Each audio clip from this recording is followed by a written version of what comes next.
My mother lied to my stepfather. She also prevented him from living with us by telling him that she considered his sick mother a burden. I am currently a 16-year-old high school girl. 2 years ago, my mother married my stepfather, John. At that time, my mother was 40 and John was 42. My biological parents were not married. I am the child of a brief romantic relationship that my mother had just after she graduated from college. They thought their relationship would soon end, but my mother became pregnant and decided not to have an abortion but to give birth to me. My father also wanted to be actively involved in my life, so my parents chose to share custody. This has made it a routine for me to go back and forth between my parents' homes every month, a pattern that has repeated every year. My parents have taken great care to ensure that I spend equal time with both of them. As a result, I have been able to feel loved and grow up well in both homes without favoring one parent over the other.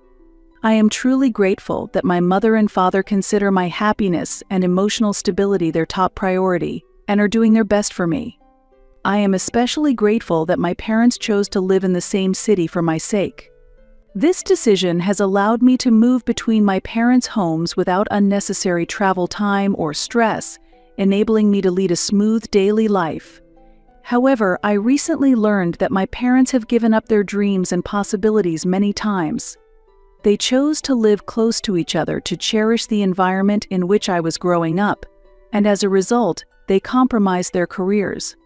My mother also turned down relationships with men who were interested in her, choosing to spend all her time and effort on my growth rather than getting married and building a family. She chose not to balance work and family life, but to devote herself entirely to raising me. I learned about all these sacrifices because of my stepfather, John. He is not an ideal stepfather, and my mother had to reveal all these stories just so I would accept John. If my mother has sacrificed so much for me, I thought I should reciprocate by accepting John. However, there is a part that does not sit well with me. That's because I have never once asked my mother to sacrifice anything for me. She could have easily chosen to have an abortion, or she could have completely entrusted me to my father. Even though I have had many frustrations inside, I have never felt rebellious towards my mother. That's because I love my mother deeply and sincerely wish for her happiness. That's why I was able to decide to accept John. No matter what kind of person John might be, I felt it necessary to respect my mother's choice and build a relationship with him. John is definitely not a kind person. However, this does not mean that he has treated me terribly. He has not shown direct malice towards me but has openly expressed his dislike for me. I don't understand why a 42-year-old man would have issues with a 16-year-old girl, but there is no doubt that he has some problems. I do not remember doing anything to anger him. Still, I have no idea why he dislikes me. Rather, I have always been polite and kind to him as much as possible. I was raised to be compassionate towards everyone, so even if he showed his dislike through his behavior, I approached him with compassion. But John has never insulted me or spoken ill of me. Instead, he has completely ignored me and acted as if I do not exist as part of the family. This situation has already lasted for 3 years. I have no clue what I did to make him upset, but one day he suddenly stopped talking to me and started acting as if I didn't exist. This behavior is very strange, and I have never encountered such an attitude before, leaving me very puzzled. It feels like he is treating me coldly for some reason, but I have no idea what it could be. Therefore, without knowing what his dissatisfaction is, I cannot even begin to change my actions. Even when I consulted my mother, she just said, "That's his personality." She explained that he doesn't have any hostility towards me, but he doesn't particularly like me either. However, I believe that there should be some reason to dislike someone, especially when the one who does so is a 42-year-old adult, and the one being disliked is a 16-year-old child. Perhaps the fact that I am my mother's first child has something to do with it. I really don't know, but it is clear that he has not liked me from the beginning, and that was evident from the start. Initially, we were getting along reasonably well. When he first started coming to our house, John talked to me a few times, asking about my life. I responded politely to him. However, at some point he suddenly decided to stop talking to me. The change was very abrupt, and I had no idea why it happened. Initially, I thought he simply forgot to greet me, so I didn't think much of it or worry about it.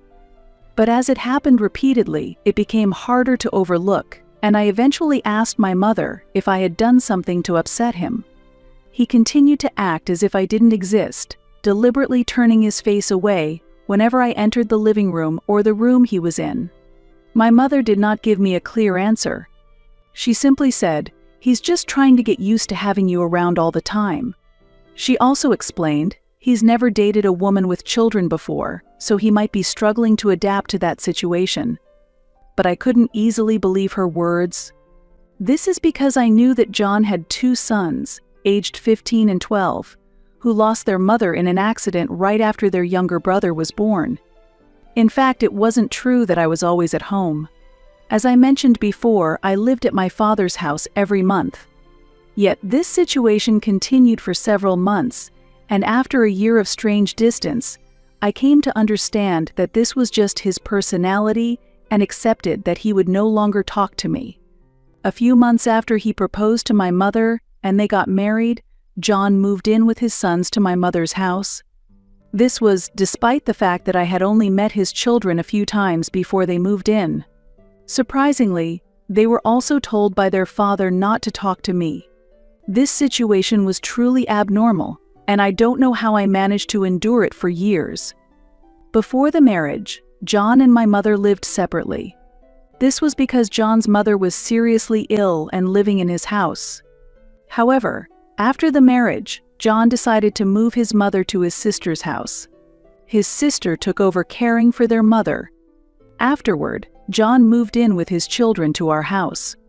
I don't know if anyone else has had a similar experience, but living under the same roof with people who don't talk to me at all and ignore my existence was unbearably painful. Yet, I had no choice but to accept this situation. Seeing their behavior towards me and my family made me feel like a criminal who had done something wrong, and it deeply saddened me. The hardest part was not knowing what I had done wrong. I still don't know the reason, but fortunately I no longer live with him, so I don't need to worry about it anymore. Their attitude remained unchanged, and it stayed that way. Gradually, I got used to the environment. Every time John came to visit my mother, the fact that he didn't say a word to me became the norm. After they married and he and his children moved in, I got used to being treated the same way whenever I visited my mother's house. Every time I had to mentally prepare myself to only talk to my mother for a month. She was the only one in that house who talked to me, while the others acted as if I didn't exist. It was a difficult situation, but I had to endure it because I wanted to spend time with my mother and knew she had no intention of discussing this issue with John. I repeatedly asked her to convey this problem to John and try to uncover the truth or find a solution. However, she told me that she had already talked to John about it. She had personal reasons she couldn't share with me, and I knew these were why he didn't accept me. She understood the situation and knew I was concerned about it, but without her telling me the reason, there was nothing I could do. In the end, all I could do was endure and accept it. If I argued with her and insisted on my own views, she would become emotional and accuse me of being ungrateful and ignoring her sacrifices. Therefore, I thought the best way to handle it was to forgive John for the way he treated me and endure it for her sake. I really wanted to confront my mother and ask for the reasons, but my desire not to hurt her feelings was stronger. I had never talked to my father about this.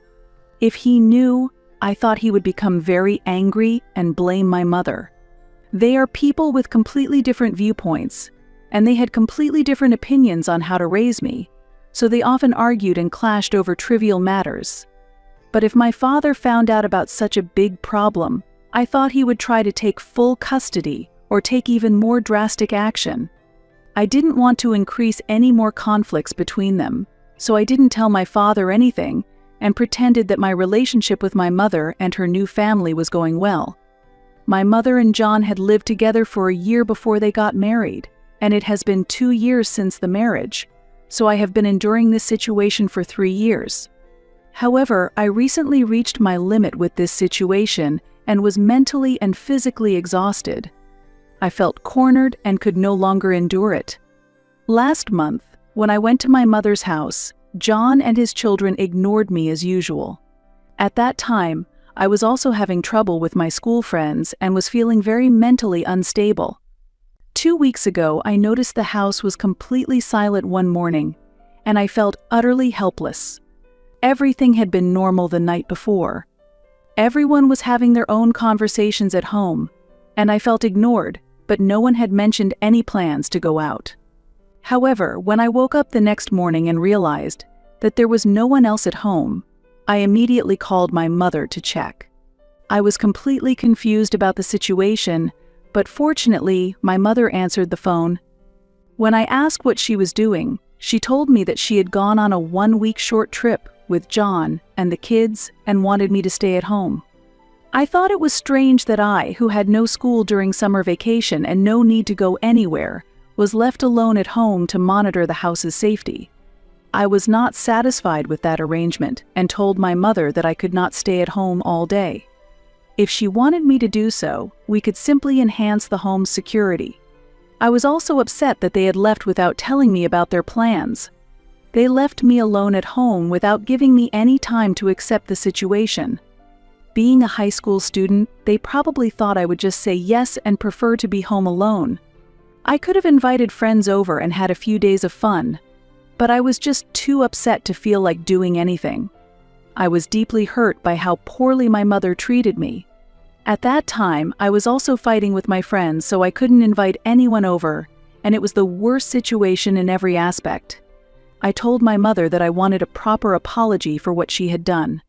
I understand that John does not want to talk to me, but at the very least, they should have done the minimum before leaving. Waking up one morning to find the house eerily silent and then being told by my mother to stay at home was not a pleasant experience. Moreover, she told me that I should just get over this situation. She hung up the phone before I could respond.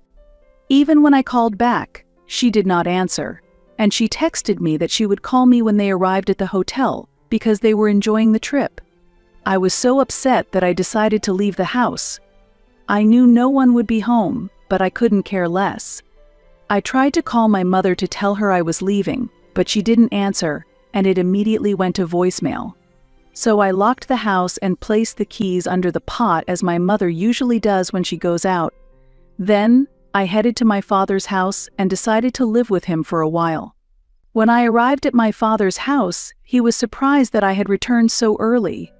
That's because I was supposed to spend the rest of the month with my mother, so he thought I wouldn't be back for another week. But I had reached my limit, so I decided to return to my father's. I told him everything that had happened. I told him about John, his very unpleasant attitude towards me, and how he had told his children not to talk to me. I felt like I had done something wrong, but I couldn't even understand what that feeling was. I was just frustrated. I told my father that my mother had no intention of discussing this issue with John and how she had remained silent, no matter how much I was hurt. I thought my father should know how my mother was treating me, thinking maybe he could improve the situation. I couldn't bear my mother's treatment any longer. I had not done anything to hurt anyone, and had always treated everyone with kindness and compassion. But I also told my father that my mother had left with her husband and children without saying a word and left me alone at home.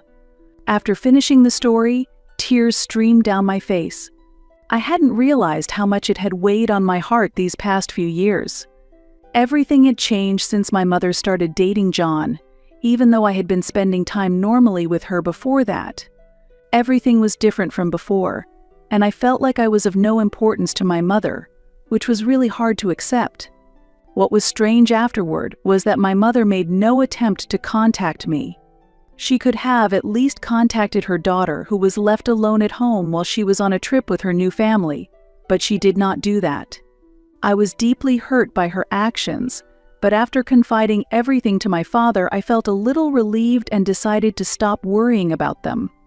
There was no contact for the next 5 days. Finally, when my mother called, I told her I was with my father and planned to leave the house. My mother yelled at me, but I honestly expressed my dissatisfaction with how she had treated me. However, she argued that if the phone was not connecting, I should have sent a text message instead. Her point made sense, but I was too angry to feel like sending a text message. And I simply followed my feelings and argued back that it wasn't my responsibility that my mother hadn't contacted me for days. I felt it was extremely unfair that John's attitude was the same as my mother's, trying to blame everything on me. And when he spoke to me for the first time in years, all he did was yell at me and criticize my actions. I was very confused by what he said. For example, he seemed to have always thought that I was the cause of breaking up his family, but I had no idea what he meant by that. We had hardly interacted, so I didn't understand how he could think I was a nuisance to his family. The reason I left my mother's house and started living with my father was that my mother and stepfather left for a family trip without telling me, leaving me alone at home. 2 weeks after I left home, various things came to light. Firstly, the reason John had been ignoring me finally became clear. Apparently, when they started dating, my mother told John that I didn't want to live with him. My mother felt burdened living with his sick mother, so instead of being honest with him, she used me as a shield. This happened about 3 months after their relationship began, which was probably too soon for such a conversation, even if it was a serious relationship. However, that was my mother's responsibility, and there is nothing for me to say about her lying to John and saying she loved him. My mother had told John that I had been saying various things about his family and would make his mother suffer. Specifically, she told him that I said his mother was a burden to the family and that I would make her suffer if she lived with us. However, I would never say such a thing, and I know very well how inappropriate that would be. Moreover, my mother told him that I called his children little nuisances who say nothing, and they lived separately until they got married. It became clear that John had treated me horribly because of the lies my mother told him. My mother couldn't tell him the truth that it was she, not I, who opposed living with his sick mother. In his email, he said that if my mother had told him the truth, there would have been no problems with our relationship. But in the end, it is a fact that I was ignored by him for a long time, and my mother allowed it. In fact, my mother had been feeding him all sorts of lies, including that I was continuously causing problems at school, and John had no reason to doubt those lies. He fully believed her, and since we never had a proper conversation, he didn't realize that I was actually a normal woman. Thus, the truth about my mother was never revealed. My mother is a very self-centered person, and because she can't live without us, I thought I had to do something about this situation. Considering what she has done, it infuriates me that she tries to make us believe her unconditionally. I cannot forgive her for overlooking how badly I was treated over the years. Moreover, I heard that she lied to John about me. I sincerely hope that no one else has to suffer as much from their own mother as I have. I have often wondered what is wrong with me and why my mother's husband and his family ignore me. Currently, there are discussions about whether my mother will divorce John, involving some of our family and my parents' friends. My mother is responding to this situation in a very strange way, posting sad posts on social media. My cousin sends me what she posts. I don't know what she expects, but I hardly think it will resolve anything. My mother has caused problems and now finds herself having to continue lying about them. As a result, my father has full custody of me, and friends have distanced themselves. Months have passed, and my mother seems to be enduring somehow. I live with my father and am leading a happy life. I am also glad that I have reconciled with my friends,